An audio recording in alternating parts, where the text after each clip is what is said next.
Uh, it just makes us a lot stronger. Honestly, people would say that maybe because we have so many different guys going in there that would be a little uncomfortable.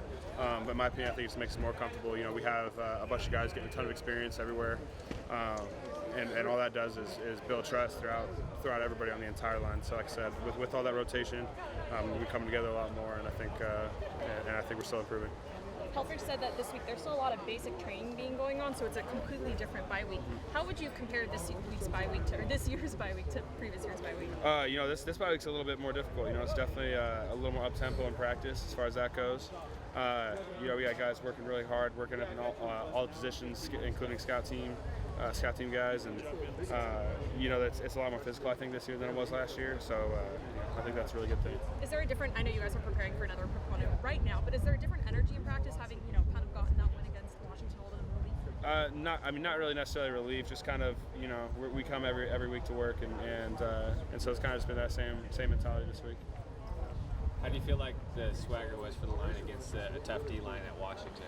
I think it was pretty good, especially because we had so many guys went down, and we were missing a couple of the starters up there. I think we did a really good job with bringing that attitude out there and coming off the ball really hard. Still could have done a lot better on certain things, as far as form and technique goes. And like I said, I think we were coming off the ball really aggressively, and as far as the offensive line went, we had the highest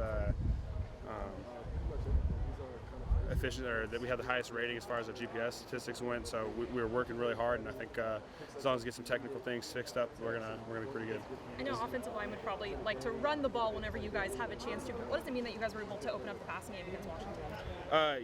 It just makes us more of a dual threat.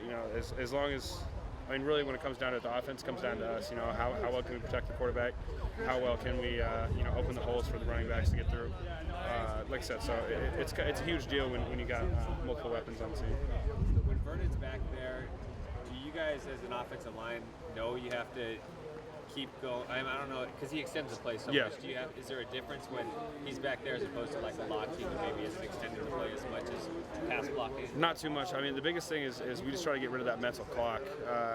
That's the biggest thing. A lot of linemen will kind of stop blocking after 3 or 4 seconds as far as the pass play goes. But when you do have a guy like Vernon, he's back there for much longer sometimes, and sometimes it takes a while for scramble rules to take effect for the wide receiver. So it's got to be an extended play. So our whole thing is just don't block just because you think the ball might be gone, or don't stop blocking just because you think the ball might be gone. Just finish or block until you hear the whistle, and that's really the only thing you can do. Does Voller get a helmet sticker for carrying Braylon into the end zone last week? I mean, I think so personally. I think that was a pretty heads-up play by him, and knowing that that's not illegal anymore. That was a good play.